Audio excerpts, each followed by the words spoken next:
Le prophète Joël affirme que dans les derniers jours de ce monde, les vieillards et les enfants auront des songes et des visions.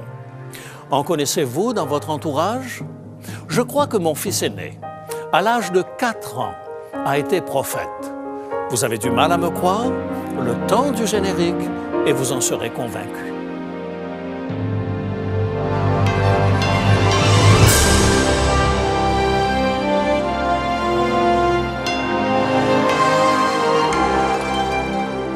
Elle a résisté à l'épreuve du temps. La Bible, le livre de la révélation, est toujours d'actualité dans le monde complexe d'aujourd'hui. Voici, il est écrit. C'est un message de foi et d'espérance que vous présente maintenant José Élysée.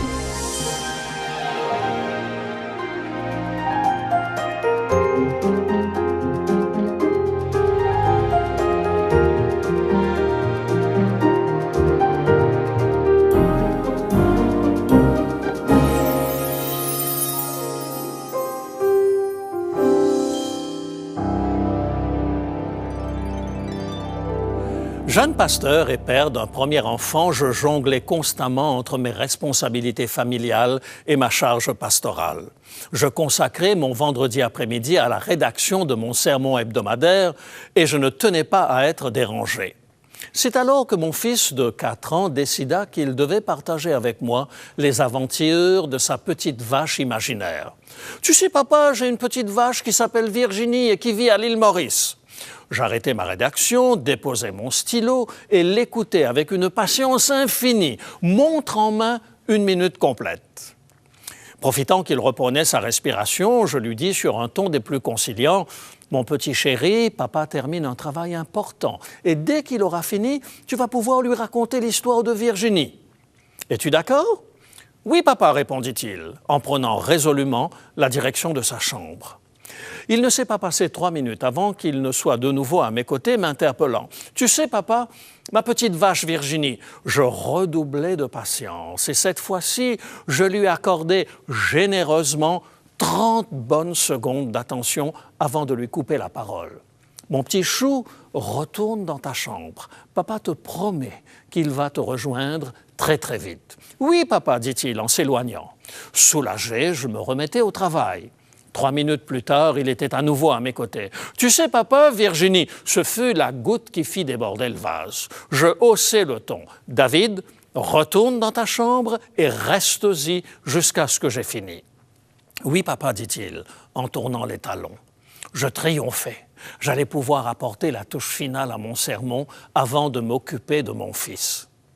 Moins d'1 minute plus tard, à l'extrémité droite de mon champ de vision, une présence silencieuse me distrayait encore plus que les interventions précédentes. Vaincu, je posai ma plume et je me tournai vers ce visage innocent qui m'implorait du regard. « Que veux-tu, David ?» La réponse que je reçus provoque encore en moi de fortes émotions 40 ans plus tard. « Tu sais, papa, dit-il, des larmes dans la voix, à l'île Maurice. J'ai une petite vache qui s'appelle Virginie. Elle est très gentille. Quand elle fait une bêtise, je ne lui crie pas dessus. Je lui parle gentiment et elle comprend. » Mes amis, si j'avais reçu cette parole de mon fils comme un message venant de Dieu, je me serais évité bien des catastrophes relationnelles dans ma vie. Vous est-il arrivé de regretter des réactions impulsives qui vous ont coûté cher? Vous étiez persuadé que vous aviez la situation bien en main et qu'aucune agression ne pourrait vous sortir de vos gonds. Peine perdue, vous avez craqué et vous regrettez encore ces excès. Si vous vous êtes reconnu dans cette description, j'ai une bonne nouvelle pour vous. Vous n'êtes pas condamné à être à tout jamais un os mal léché, grincheux, ruminant dans votre coin, entretenant des conflits avec tout le monde. Pour vous aider à gérer vos émotions avec autant de bonheur que Jésus lorsqu'il était parmi nous, nous commençons aujourd'hui une série de 13 émissions sur la gestion des émotions. Nous allons démonter les mécanismes qui rendent nos relations si difficiles avec notre conjoint, nos enfants, nos voisins et nos collègues de travail. Pour cela, nous nous sommes assurés des judicieux conseils de Lina Leblanc, psychologue clinicienne. Lina, vous allez le constater, respire la paix et le bien-être émotionnel. D'où lui viennent ce calme et cette sérénité? Bonjour Lina. Bonjour José. Alors Lina, donc tu exerces à Sainte-Julie, sur la rive sud de Montréal, en tant que psychologue clinicienne. Exact. Et tu as accepté donc de répondre à nos attentes par rapport à ces différentes émotions. On va découvrir au fil de ces entretiens des remèdes pour guérir de nos blessures et surtout pour gérer nos relations avec les autres. Nous avons intitulé cette série « Jésus et les émotions humaines ». D'entrée de jeu, qu'est-ce que c'est qu'une émotion? Une émotion, je dirais, c'est le guide qui nous oriente à identifier un besoin psychique. Je pourrais, en comparaison, dire que c'est comme la sensation à un besoin physique. Je te mets en situation. Tu mets le pied sur un tison ardent. Ta sensation va traduire ton besoin de tasser ton pied. Tout à fait. Tout à fait. C'est pas très confortable. Donc, l'émotion traduit la même chose, c'est-à-dire ce que mon besoin est satisfait ou insatisfait. Alors, quelle est l'origine de l'émotion? Comme je viens de le nommer, c'est le besoin. Okay? Il va y avoir des émotions négatives, il va y avoir des émotions positives. Si mon émotion, si mon besoin est satisfait, mon besoin satisfait va générer une émotion positive. Si mon besoin est insatisfait, ça va générer une émotion négative. Prenons juste un exemple comme quoi l'émotion traduit le besoin. Un enfant né, il ne peut parler. Dans son besoin, s'il a besoin d'être nourri, il a besoin d'être changé, besoin d'être cajolé, qu'est-ce qu'il fait? Il pleure. Et la mère, au fur et à mesure, va même interpréter les pleurs. Et la maman va dire, « Ah, avec ces pleurs-là, mon enfant a besoin de... » C'est ça. Okay? Il a besoin d'être changé, il a besoin d'être nourri, etc. Voilà. Et en fait, quelle est la meilleure manière de vivre l'émotion? Comme je disais, si l'émotion est positive, souvent elle passe inaperçue. Elle ne nous dérange pas. Si l'émotion est négative, elle est dérangeante. Oui. Et on est tenté de la refouler, de l'éviter, de la blâmer sur quelqu'un d'autre. Mais la meilleure façon, c'est de l'accueillir. Donc, c'est de l'accueillir. Qu'elle soit positive ou négative? Positive, on n'a pas de difficulté à accueillir. On aime rire, on aime être calme, on aime être serein. Mais lorsqu'on est en colère, lorsqu'on est triste, lorsqu'on est angoissé, accueillir est plus difficile. Mais si on veut passer outre l'émotion négative, on doit l'accueillir. Donc, on doit tenter de la vivre de l'intérieur, de la nommer, de la comprendre, cette émotion. Alors, dans l'anecdote de mon fils avec sa petite vache imaginaire à l'île Maurice, j'ai mis en évidence une de mes émotions négatives. Mais j'aimerais que tu me parles plutôt des émotions positives. Dans un premier temps, on va parler des émotions positives. Oui, c'est plus agréable. Donc, les émotions positives, j'en ai fait une liste ici. Le plaisir, la joie, le ravissement, la sérénité, et il y a bien d'autres. Okay? Donc, l'émotion positive va traduire un état de bien-être, une satisfaction au besoin. Voilà pour l'émotion positive. Mais en réalité, tout ne se passe pas aussi simplement dans la vie de tous les jours. Hein? Quels sont les obstacles qui empêchent de connaître cette joie que produit l'émotion positive? Oui. Et c'est là où tout commence à se corser. Il y a trois sources d'obstacles à l'émotion positive. nous-mêmes, quelqu'un d'autre ou un système. Le système peut être l'école, la famille, l'Église, bon. Et là, je prends un exemple pour vous faire voir les 3 niveaux d'obstacles dans un contexte conjugal. Prenons un jeune couple qui vient d'avoir un jeune enfant. Monsieur a changé d'emploi. Dans le changement d'emploi, monsieur doit faire plus d'heures de travail. Donc, madame, qui a besoin que son mari soit à la maison, tenant compte que... son émotion va être négative. Okay? Elle va s'impatienter, elle va frustrer, et voilà. Donc, ici, on va voir l'obstacle vient d'un système, le nombre d'heures en surplus travaillées.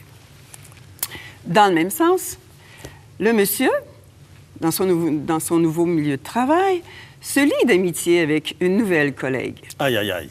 Mm-hmm. La dame sait qu'il prend ses pauses avec cette collègue. Dans son besoin d'exclusivité, qui n'est pas satisfait. Et là, on verra apparaître une émotion négative qui est la jalousie, l'anxiété, la frustration, et etc. Ça, c'est d'un tiers, l'obstacle qui vient d'un tiers. Maintenant, l'obstacle qui vient d'elle-même. Venant d'accoucher, physiquement, cette dame n'a pas les mêmes repères de beauté physique.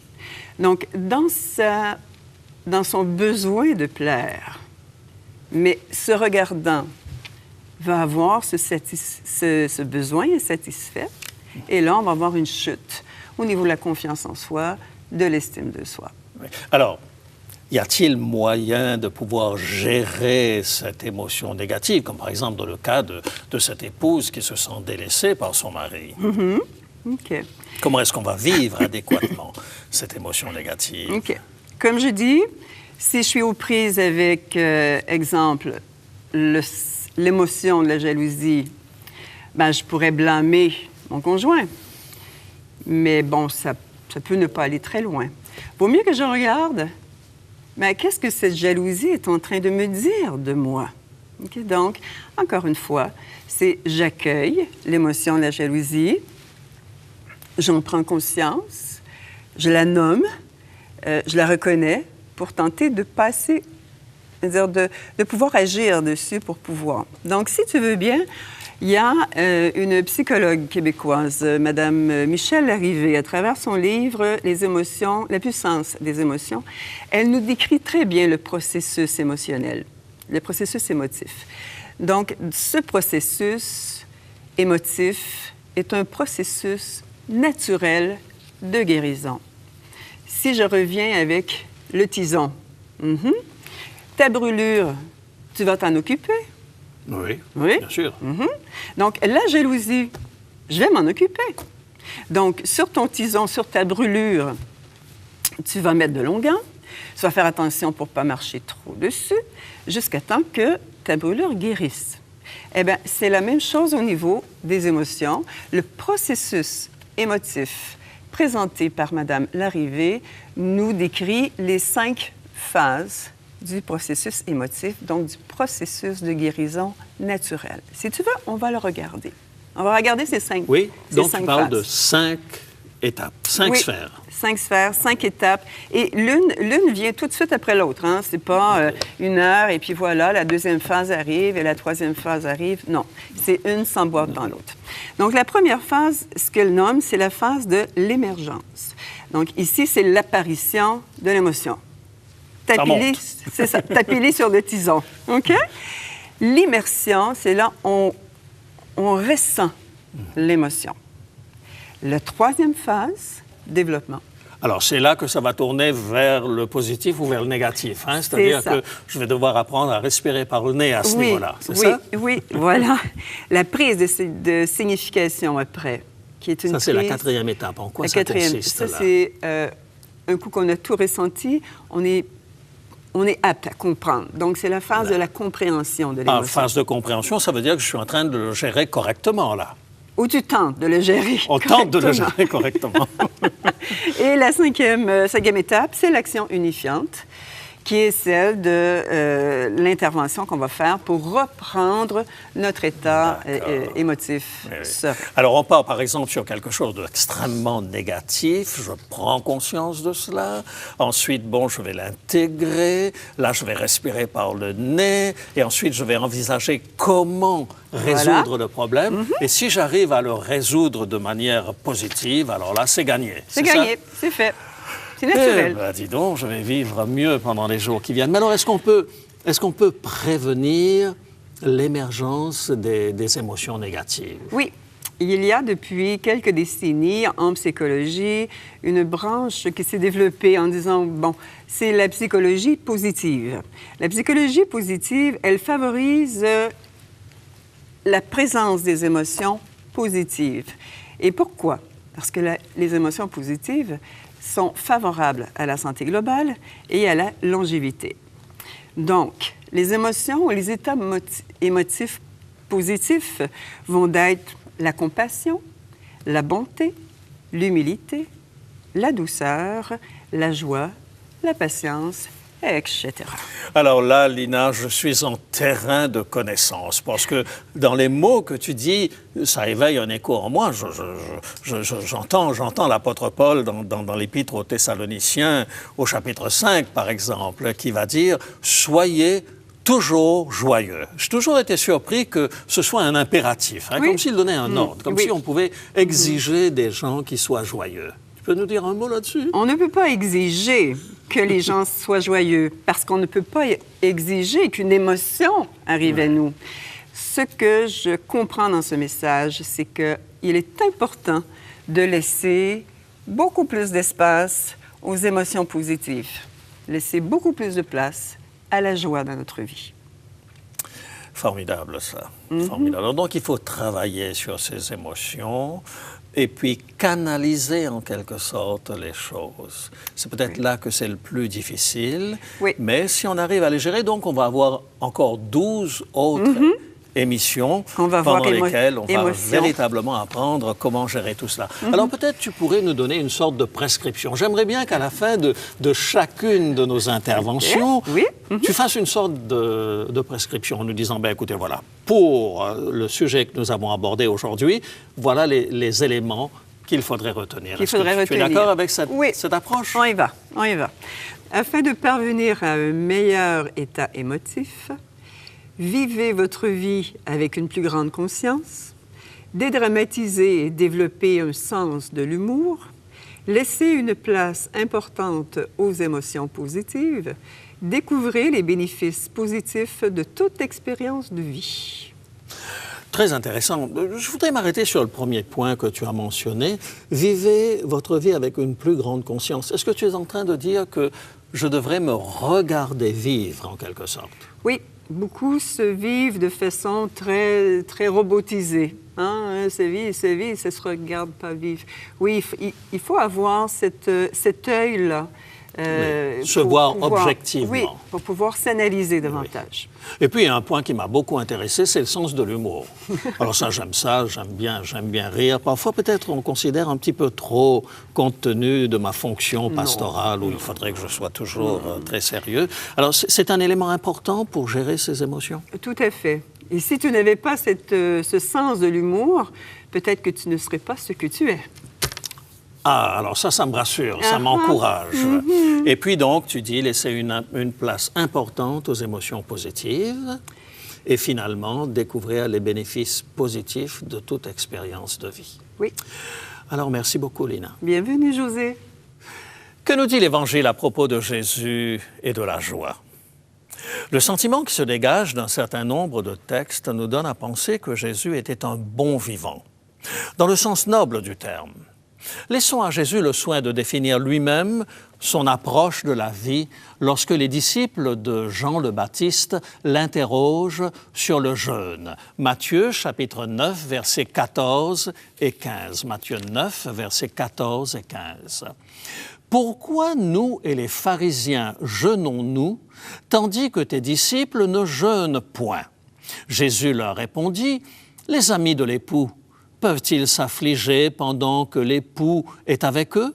Les jours viendront où l'époux leur sera enlevé, et alors ils jeûneront. » Lorsque nous savons que l'évangile de Matthieu a été écrit plus spécialement à l'intention des Juifs, cette réponse prend toute sa saveur, n'est-ce pas? Commentant un peu plus loin la différence d'approche entre celle de Jean-Baptiste et la sienne, voici ce que déclare Jésus dans Matthieu, chapitre 11, versets 18 et 19. « Le Fils de l'homme est venu mangeant et buvant, et ils disent, c'est un mangeur et un buveur, un ami des publicains et des gens de mauvaise vie. » Un dernier exemple, pour enfoncer définitivement le clou.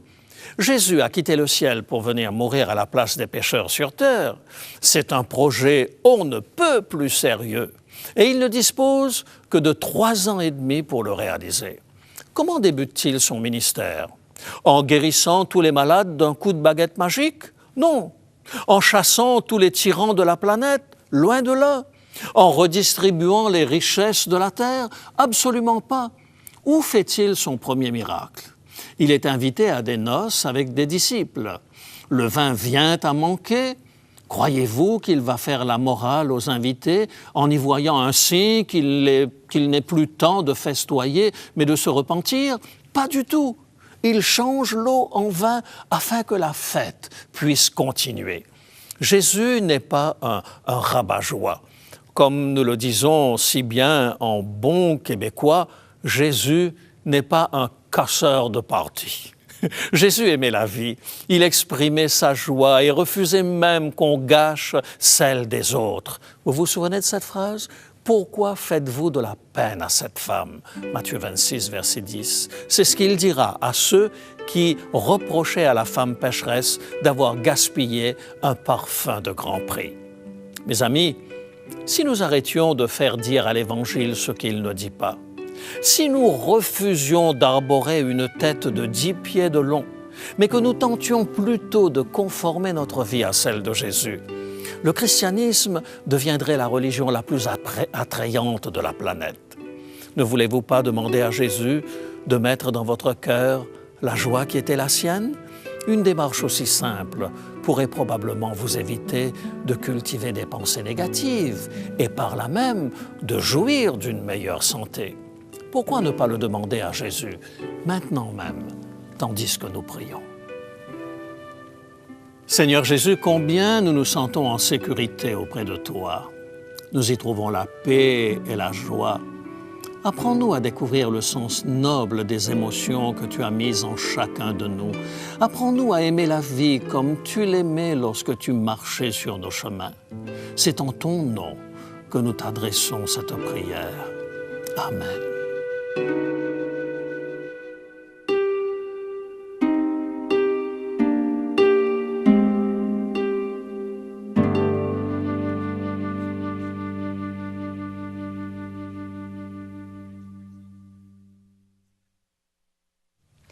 Bonjour Sylvain. Bonjour Lydia. Comme tu le sais, aujourd'hui, nous sommes à l'aube d'une série de 13 émissions sur les émotions. Qui n'a pas ressenti d'émotions dans sa vie, bonnes ou mauvaises, n'est-ce pas? Donc aujourd'hui, l'ouvrage que nous proposons s'intitule « Ces émotions qui tuent ». Oui. Toi qui as lu ce livre et qui l'utilises même dans tes groupes de soutien, est-ce que tu peux m'en dire plus? Bien, pour le moment, je peux te dire que c'est un très, très bon livre. J'ai pris le temps de le lire. Et l'auteur, en premier lieu, ce qu'il va faire, c'est qu'il va vraiment nous donner, sous forme de diagnostic, l'ensemble de toutes ces émotions qui nous tuent, qui nous affectent. Donc, on pourrait dire ces émotions nocives. Dans un deuxième volet, il va prendre le temps aussi de donner des pistes de solutions sous forme d'ordonnance. Donc, on va parler, exemple, de la joie, on va parler de l'amour, on va parler du pardon. Toutes des émotions positives et négatives. Oui, positives, c'est ça. Puis, l'auteur aussi va faire une emphase importante sur notre décision de gérer nos émotions. Comment on doit gérer nos émotions, comment on doit aller dans une nouvelle forme de ressentir. OK. Donc, si je te comprends bien, le stress fait sûrement partie de ce livre, n'est-ce pas? Oui, le stress, on parle du stress, on parle de l'ensemble de toutes les émotions. On parle aussi de la culpabilité, qui est une émotion qui est nécessaire, mais lorsqu'elle est mal gérée, finalement, on peut finalement s'autodétruire.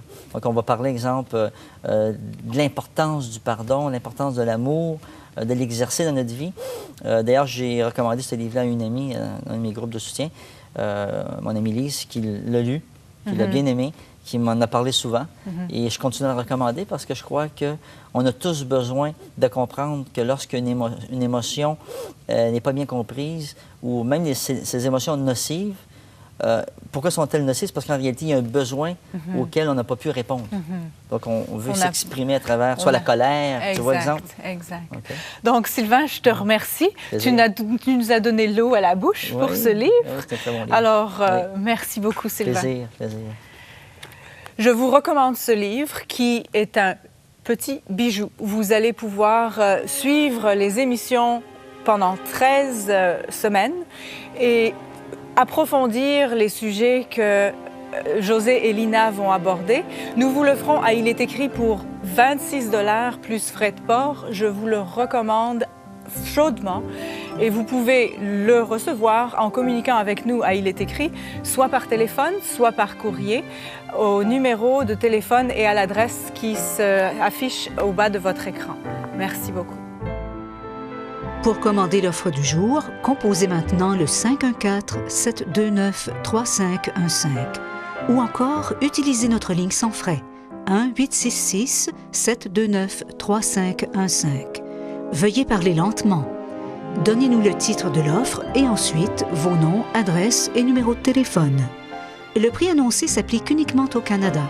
Des frais de port et de manutention s'appliquent. Si vous habitez à l'étranger, renseignez-vous sur ces frais avant de commander. Vous pouvez aussi commander en ligne au www.iletécrit.tv. Pour une somme modique, notre boutique électronique vous propose les DVD, cassettes vidéo et audio de nos émissions, ainsi que des livres. Vous pouvez également vous inscrire à nos cours de Bible gratuits. Voici notre adresse. Il est écrit, case postale 99, succursale Rosemont, Montréal, Québec, Canada. H1X 3B6. Lina, j'ai beaucoup apprécié ce premier entretien. Et je vais te faire une confidence. Je crois que ça ne sera pas seulement utile à nos téléspectateurs, mais ça va me faire du bien à moi aussi. Ah ben tant mieux. Alors, est-ce que nous sommes d'accord pour avoir 12 autres émissions sur ce thème de Jésus et les émotions? Ça me fera un grand plaisir. Alors, à bientôt, Lina, et merci encore. Bienvenue. Chers amis, le moment est venu de nous quitter maintenant, mais d'ici la semaine prochaine, souvenez-vous, il est écrit « L'homme ne vivra pas de pain seulement, mais de toute parole qui sort de la bouche de Dieu ».